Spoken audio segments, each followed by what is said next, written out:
Welcome back friends, welcome to another episode of KW Tech official YouTube channel. In this video we are going to show you guys how you can share any folder on Windows 10 in your local network.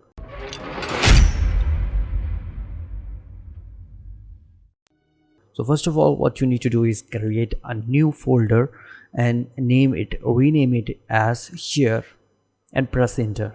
After that, just right click on that folder and go to properties. And here you will see a tab written as sharing. Just click on that tab, and in this tab just click on advanced sharing, and here just check this share this folder.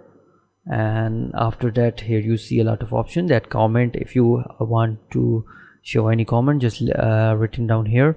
After that, click on permission, and here you will set all the permissions. I want to allow the full control, so I click on allow on full control of change, read and read, apply and OK, and then again click on apply and OK.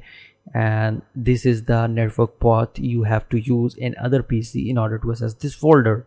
So just copy this path from here and send it, or just simply type this address on the other PC.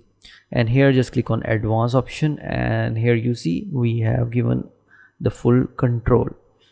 Okay, so now what you need to do is just open this PC, and here you will see at the top on this PC, just here on the next PC, just type the same address that you copied from the properties of that folder. Just click on next, and here you see this folder is open in front of you.